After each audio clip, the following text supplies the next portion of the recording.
todos e sejam muito bem-vindos ao último episódio do Golput. É verdade, amigos, o último deste grande podcast onde estudantes de comunicação e mídia juntam a sua experiência à sua paixão pelo futebol. E que apaixonante, não é, que foi este Mundial. Chegou mesmo ao fim, depois de um mês com 104 jogos, 48 equipas, finalmente acabou e ganhou a melhor equipa. A Espanha dominou completamente a Argentina numa final onde o primeiro remate do lado argentino vem aos 115 e merecidamente a Espanha leva mais uma estrelinha ali em cima do seu símbolo. Estou aqui com o Gabriel Monteiro, Guilherme Ferreira, eu sou o Tomás Silva e hoje vamos analisar a final, o jogo terceiro e quarto e vamos dar uma overview aqui de como é que foi o Mundial e fazer assim algumas coisas novas que ainda não fizemos. Primeiramente vamos mostrar os resultados, não só da final como do jogo de terceiro e quarto. Aqui podemos observar que a Argentina ganhou 1-0 após prolongamento, a Argentina não, a Espanha ganhou 1-0 após prolongamento. E a França e a Inglaterra proporcionaram-nos um jogo bastante entretido e com 10 golos para coroar aqui este final de Mundial 2026. Gabriel, o que é que tens a dizer sobre este final, primeiramente? Foi uma final de sentido único, digamos assim, porque a Argentina propôs-se desde o início a não jogar, propôs-se a bater e a não jogar. A Argentina entra com a sua intensidade habitual, a sua agressividade habitual. Costuma-se dizer que a agressividade boa, e existe a agressividade boa, mas neste caso não foi muito boa, porque de facto, quando os argentinos metiam o pé, muitas vezes metiam o pé mesmo para aleijar. E a verdade é que a Argentina acaba com -1, podia acabar com -2, 3, se fosse preciso. Mas foi um jogo em que aconteceu o que já se esperava. A Espanha controlou com bola, a Argentina tentou controlar sem bola. Tivemos algumas surpresas no 11. Molina saiu, entrou Montiel, mas aí não muda quase nada. A verdade é que Scaloni usa sempre um lateral direito de início, mas aos 50 já está sempre a trocar, portanto pouco ou nada altera. Mas tira Leandro Paredes, que até estava a ser um dos melhores jogadores da Argentina nas eliminatórias, e até fiquei um pouco surpreso, e coloca Nico Gonzalez, que para mim é um jogador um pouco até limitado, não acho que ele dê tanta imprevisibilidade à Argentina. É um jogador bastante rápido e dá essa parte na transição, e foi por isso que ele colocou. Também para defender melhor o lado direito da Espanha, que é o lado direito, é o lado mais perigoso, com Yamal e Porro, é a dinâmica mais perigosa da Espanha. E então a colocação de Nico Gonzalez ali permite fazer uma defesa mais acirrada, mas a Espanha depois aí também soube responder. A Espanha, na forma como pressionava, levava sempre a Argentina a colocar o jogo na esquerda, onde tinha o Porro, o Yamal e também o Fabián Ruiz muito perto, e assim Messi, que descaía sempre para o lado direito, não teve muita bola. Portanto, foi um jogo taticamente muito bem trabalhado pela Espanha. A Argentina, a abordagem inicial no papel até era interessante, mas depois na prática não se traduziu em grande coisa. E a verdade é que foi um jogo de sentido único e a Espanha muito merecidamente ganhou. Acho que a única surpresa, ou o único problema foi ter sido em 120 minutos e não em 90. Sim, certamente. A certa altura vemos nas estatísticas uma Argentina com 0 remates e 19 faltas. O que diz muito de como é que foi o jogo. Guilherme, qual é? O que queres apontar sobre este jogo? Como o Gabriel disse, foi um jogo de sentido único. Acho que a Argentina podia ter corrido melhor se tem rodado mais a equipa. Scaloni usou sempre a mesma base, o mesmo grupo, que já é do grupo que também vem do último Mundial. Tinha jogadores no banco como o Nico Paz, que penso que não fez nenhum minuto, ou se fez, foram muito poucos. Para um jogador da qualidade dele, não pode ficar no banco, é um jogador que pode fazer diferença também. Tenho a apontar também que foi um jogo muito pouco conseguido de toda a seleção argentina e o principal jogador foi o único que conseguiu criar perigo, mas a partir do momento em que começam a jogar com um a menos e Messi não defende, sei que Messi pode fazer a diferença, mas tem que tirar.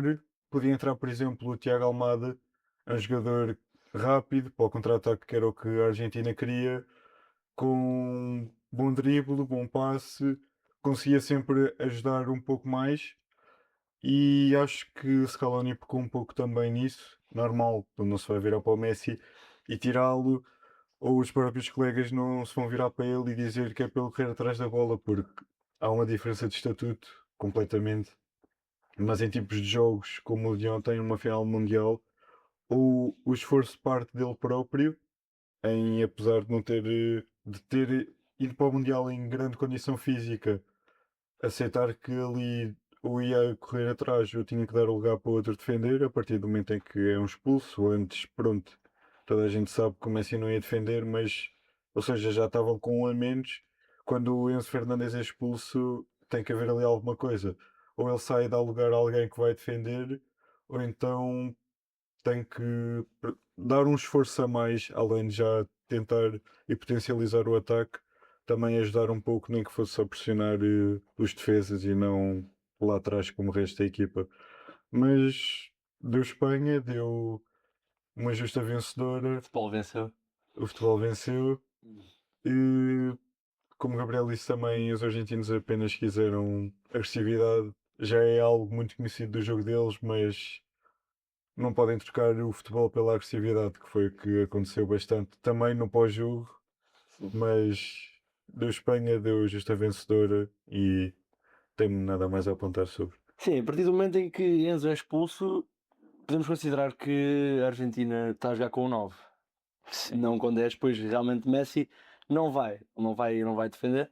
E isso condicionou bastante o jogo da Argentina, apesar de o Messi lá no fim ter conseguido criar, realmente foi um jogo muito, muito abaixo e mostrou que a Argentina era mesmo o plantel mais frágil, que teve merecidamente o percurso mais fácil e aos trancos e barrancos lá conseguiu ir arrancando vitórias no final, mas esta Espanha é uma equipa muito organizada, e não teve assim grandes destaques individuais, mas teve um coletivo que sobressaiu. E como disse Carlo Ancelotti, quem ganha o Mundial não é quem marca mais gols, é quem sofre menos. Temos a Espanha a sofrer um gol, bastante competentes e merecidíssimos vencedores. Parabéns aí aos nossos hermanos e vemo-nos aí no Europeu ver se eles conseguem repetir o que a última geração campeã do mundo fez, né? Ganhar Euro, Mundial Euro. Esperemos que não, mas cá estaremos para ver. Hoje não vamos mostrar cada um lance, mas vamos mostrar o gol que dá o campeonato do mundo à Espanha, gol do herói improvável, Ferran Torres. Ali no 1 para 1, a recuar para o cruzamento de Porro, vai pingar na área, olha para o O futebol é muito resultadista, não é? E um jogador mediano como o Ferran Torres, que fazia um Mundial mau em que falhou muito, e a Espanha podia ter saído do Mundial com mais golos se não tivesse Ferran Torres falhado tanto, mas já ninguém quer saber. Agora ele, entretanto, tem uma estátua aí algures e está feito. Não sei se querem fazer algum comentário acerca do gol. Acerca do golo, acho que os 3 toques que dão o golo é um cruzamento à base da perfeição de Porro. O Nico Williams em queda, mesmo assim, consegue fazer um cabeceamento que foi propositado. Pode haver gente que tenha achado que não, mas ele em queda ainda consegue dar o toque para o pé do Ferran. O Ferran, que, como disseste, muito falhou. No momento em que realmente teve que acertar, acertou. E é isso. Foi um golo que, pronto, tinha que ser. Não foi mais cedo, podiam ter sido muitos mais, mas se tivesse sido mais cedo também, a reação argentina tinha sido mais cedo também, o que podia ter potencializado outro jogo, porque já sabemos que a Argentina, quando sofre, é quando realmente começa a jogar a bola.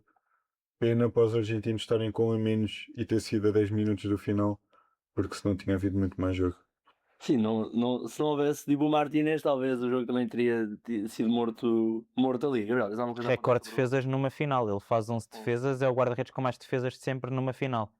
E aqui neste gol, para além, o Gui já destacou a Espanha, vou destacar a grande dificuldade do Molina a defender as costas por parte da Argentina. Os laterais da Argentina são muito frágeis a defender as costas. Mesmo na primeira parte, logo aos 2 minutos, há uma grande jogada da Espanha que o Yamal remata mal, porque senão podia ter sido logo 1-0 logo na primeira jogada do jogo praticamente. Mas a verdade é que já com a Inglaterra deu problemas, as costas do Molina, o Anthony Gordon passa pelo Molina à vontade e faz o golo, e agora novamente o Nico Williams nas costas do Molina ganha uma bola de cabeça e depois no atraso a falta de membros na equipa já se estava a fazer notar, e depois quando a bola está na área estás a defender com uma linha de 5 e os médios não acompanham depois essa linha na entrada da área, o Ferran aparece ali completamente sozinho. Ele, se quisesse parar a bola e chutar, podia fazê-lo também.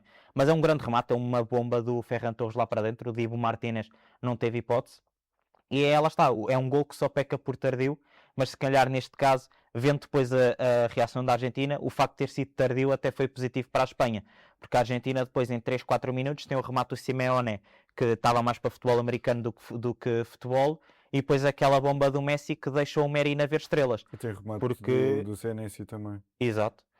Portanto, a Argentina, lá está, é uma pessoa fica a perguntar, não quiseram jogar o jogo inteiro, quando quiseram jogar têm 3 remates perigosos. Se a Argentina quisesse jogar efetivamente o jogo, se calhar tínhamos tido uma final muito melhor, muito mais disputada e Muito a melhor Espanha, também. sim, a Espanha provavelmente ganhava na mesma, mas tinha sido muito mais agradável de ver. Mas aquela bola do Messi que bate diretamente na cabeça do Merino, se a bola passava pelo Merino, se calhar o Simon tinha que ter uma grande aplicação na defesa, porque a bola ia lá direto à baliza. E, portanto, lá está. É um grande golo, um grande cruzamento do Porro, um belo toque do Nico Williams e uma finalização muito boa do Ferran Torres. Acertou muito poucas finalizações, neste caso a que acertou foi a mais importante, e em conjunto com Iniesta, os únicos 2 jogadores espanhóis que podem dizer que deram vitória à Espanha no Mundial. Temos ali lado a lado Iniesta, Götze e Ferran Torres. Né? Quem diria? Super subs. Quem diria, não é? Opa, e pronto, está feito por hoje. Falar agora desta final. Vamos aí agora falar sobre o jogo de terceiro e quarto, que é um jogo que não importa muito, mas que, como não importa muito, realmente temos entretenimento garantido. E vimos uma França com uma vontadinha de jogar que não se vê em qualquer lado. Gabriel, o que é que queres dizer sobre o 6-4 França-Inglaterra? Já vi gente no autocarro às 8 da manhã com mais vontade de trabalhar que os franceses, porque aquela primeira parte, enfim, eles estavam ali a fazer jogging. O Mbappé ainda foi tentando uma coisa ou outra, mas só quando entrou a artilharia pesada começou a fluir alguma coisa no jogo da França. Eu acho que o Cherki assinou o bilhete de ida para a França e não volta a jogar um Mundial pela França. Acho que o Cherki, mais 2, 3 anos, está na Arábia. Ou muda muito a atitude dele, ou vai direitinho para um futebol zero Eu competitivo. gosto tanto dele. Porque a verdade é que ele tem tanto talento como tem de falta de vontade. E agora saem relatos de que o balneário da França, ele era mesmo um elemento estranho ali. Era um elemento bastante negativo para o grupo e também individualmente. Portanto, acho que este jogo foi o que mais perdeu. Para além da derrota da França, individualmente foi o que mais perdeu com este jogo. Mas lá está, fica a ideia de que se a França tivesse chegado a sério desde o início, se calhar a Inglaterra não chegava aos 6 e a França se calhar chegava mesmo aos 4. Porque a verdade é que a segunda parte da França é um rolo compressor, a França podia ter dado a volta. A França chega a perder 4-0 e podia ter dado a volta na segunda parte. 4-3, eventualmente. Sim, foi um... Lá está, não digo que foi um jogaço do ponto de vista de espectador, foi divertido, entretenimento bom, 2 equipas que podiam ganhar uma medalha, mas no cômputo geral da competição já não tinham grande coisa a objetivo ganhar. não é esse. Exato, o Ninguém objetivo se lembra do principal já terceiro tinha e do ido. quarto, quem ficou E assim. portanto jogaram sem pressão, jogaram livres, leves e soltos, ninguém queria defender, toda a gente queria atacar. 10 golos, há jogos de hockey patins com menos golos, e portanto foi um jogo para as individualidades se mostrarem. Mbappé acaba por ser o melhor marcador do Mundial por conta deste jogo e também o melhor marcador da história dos Mundiais. Portanto, nem deixou esse recordezinho para o Messi poder chegar com mais uma grande marca individual, pelo menos até 2030. Fiquei um pouco triste com isso, mas foi um jogo para desfrutar. As equipas desfrutaram, o espectador desfrutou, os treinadores se calhar nem tanto, porque a tática não foi claramente o foco neste jogo. E o que é que tens a dizer? Talvez o Tuchel tenha acertado no 11 apenas neste jogo. Tirou Madueke, deu oportunidade a outros para se mostrarem também, rodou mais um 11 e parece que foi um jogo treino, foi um jogo que já não tinha valor nenhum para os próprios jogadores. Acho que não era estar de férias agora, tiveram uma época que começou em agosto, nós estamos a chegar a agosto outra vez, eles tiveram quase um ano inteiro a jogar, principalmente nas temperaturas que têm estado nos Estados Unidos, que também não são muito favoráveis para ver um jogo. Pá, acho que não há grande necessidade, porque quem está a jogar o terceiro e quarto lugar é porque quer chegar à final. É uma seleção, são seleções com ambições diferentes. O jogo terceiro e quarto não tem valor nenhum, por isso é que foi o resultado que foi. As equipas só estavam. Pá, aproveitaram, rodaram os jogadores, deixaram jogar, o resultado não importava. foi um jogo, para o espectador foi um jogo divertido, para os próprios jogadores também deve ter sido, porque foi um jogo que não estava tão preso taticamente, não havia tanta responsabilidade. Apesar de para a França ter crescido um pouco quando chegam aos balneários e veem, Também terá ouvido bem, deve. estamos a levar 4 da Inglaterra, de um rival, e também não iam deixar passar assim, por isso é que na segunda parte entraram da maneira que entraram e o resultado acabou por ser um pouco mais justo, um pouco mais apertado para a diferença que estava, e a França a demonstrar que não só os jogadores fazem uma equipa, porque o jogo com a Espanha não tive a oportunidade de comentar, mas a Espanha fez o que fez nos outros jogos todos do Mundial, controlou completamente e foi um jogo interessante para ver. Foi melhor do que o de ontem, porque ontem, enquanto a Argentina defendia, a Espanha atacava, só dava isso. E penso da Argentina também, era um comentário que eu queria ter dado, mas não consegui. Penso que agora, com o Messi se acabar com o futebol da seleção, a Argentina vai começar a cair muito no nível, porque já não há aquela coisa de jogar pelo Messi. E além disso, deu para ver ontem. E quem segurou a seleção argentina durante todo o Mundial foi Messi. Então acho que ele saindo do futebol de seleções, a Argentina vai começar a descer muito nível e podemos ver, por exemplo, um Equador ou uma Colômbia, porque o Brasil também está um pouco longe de chegar ao nível que já tinha chegado antes, a surgir como a melhor seleção sul-americana. Mas isso só o tempo dirá, mas acho que é algo que dá para ver. Agora já não tem o jogador que faz com que eles corram atrás, já não tem uma geração muito boa. Por exemplo, temos Enzo, temos Cala-se. o McAllister, temos o Romero, o Lisandro Martínez, temos, Barco, Nico Paz, essa malta. É nova temos, geração. temos jogadores já com alguma maturidade, mas também faltou ontem ao Enzo, por exemplo. E temos alguns que estão a aparecer, como o Barco, como o Nico Paz. É preciso dar oportunidade a esses jogadores e deixar um pouco o grupo para trás. Foi algo que o Scaloni depois na conferência de imprensa também disse, que era difícil encontrar um grupo como este. Mas para alcançar resultados vão ter que fazer o que a Espanha fez. A Espanha em 2014 é eliminada na fase de grupos. Pararam para trás, viram os erros que cometeram e o resultado está visto no dia de ontem. Sim, nós temos aqui uma Espanha que não é como a Espanha de 2010, conhecida pelo tiki-taka, nem por um futebol muito atraente, mas por realmente controlarem perfeitamente o jogo e terem sempre.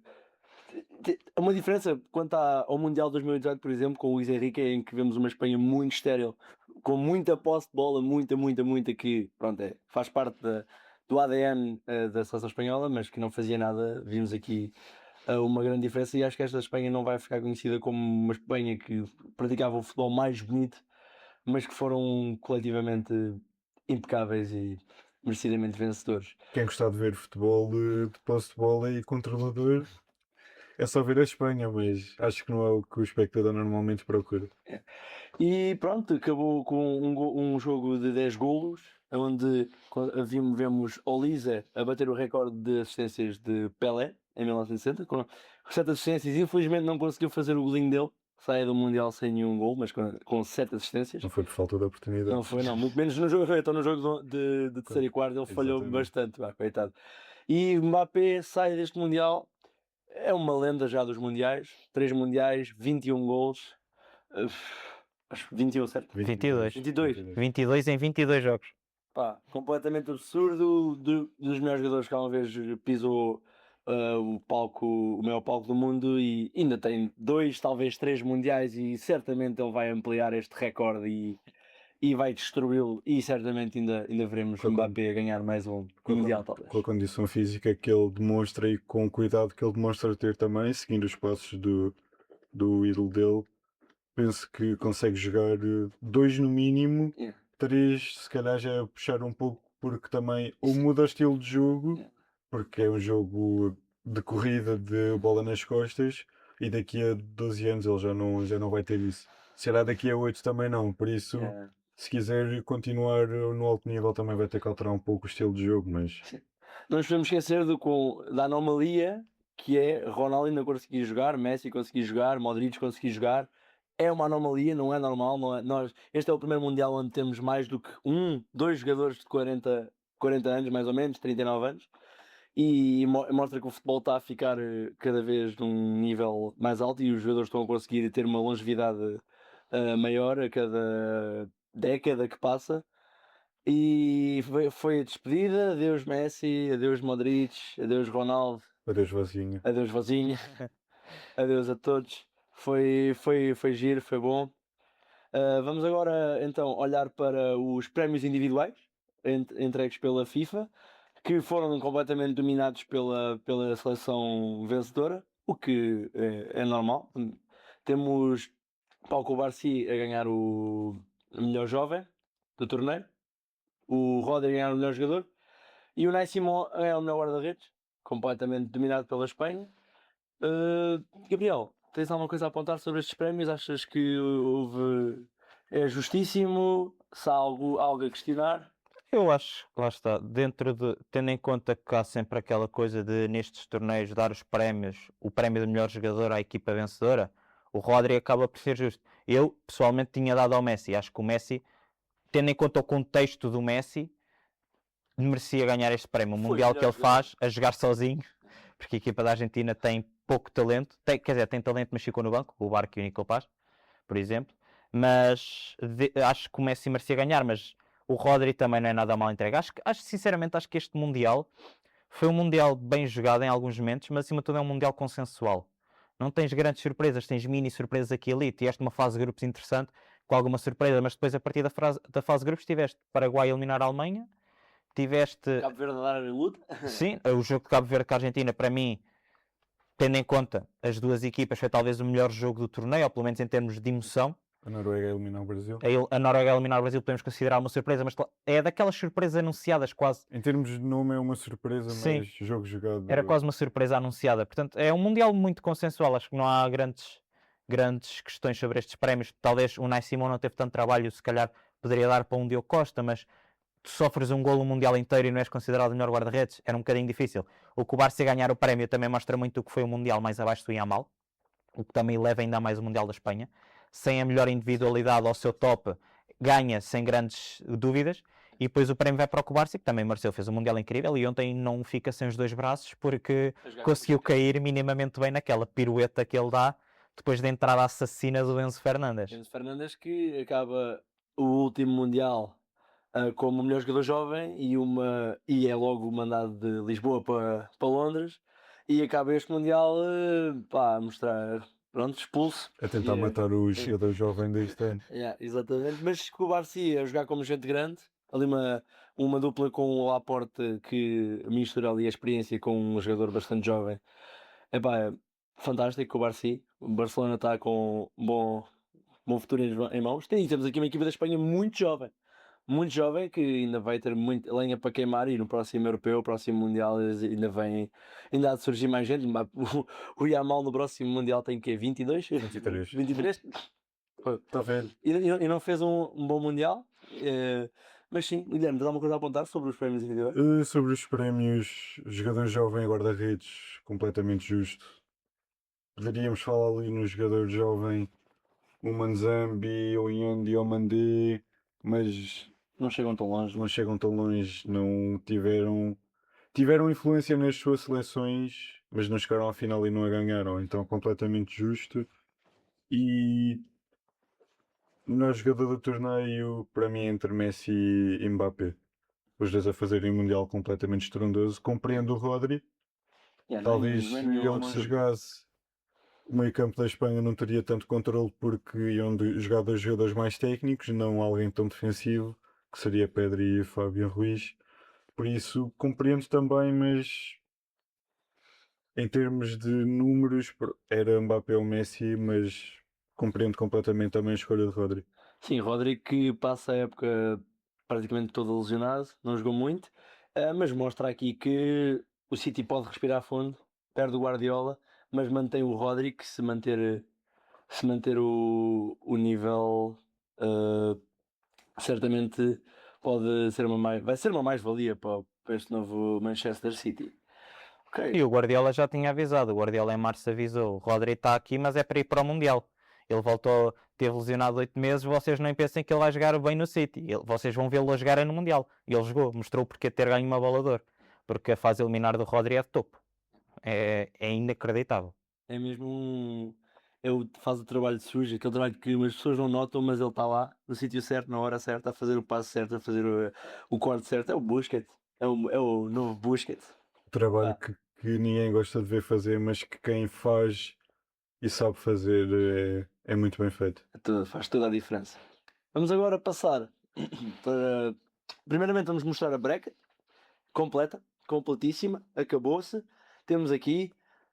Portugal foi eliminado nos quartos de final.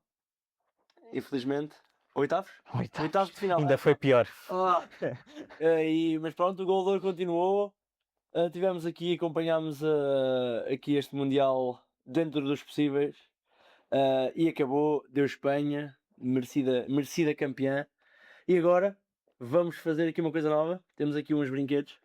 E vamos fazer aqui o nosso 11 de ouro. Começar pelo Guilherme.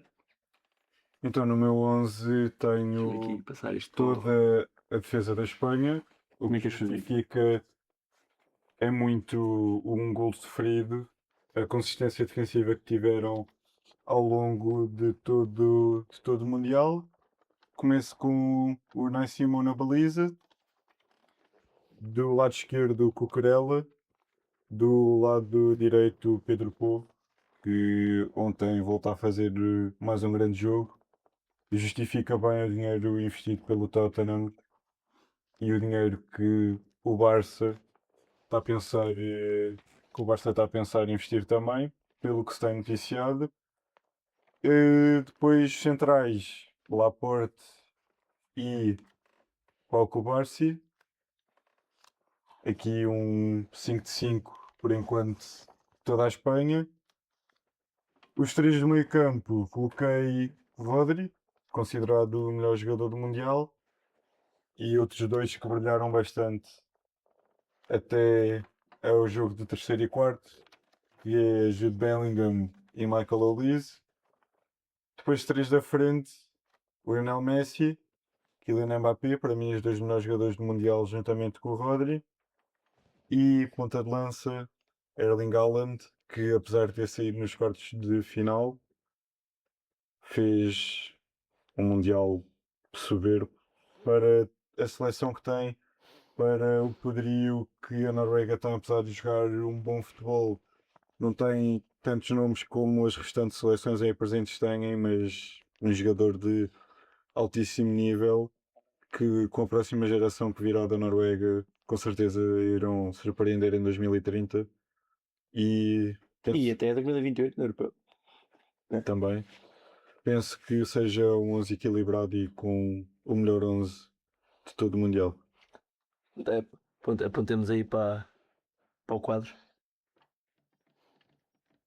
Ui, não dá para ver bem.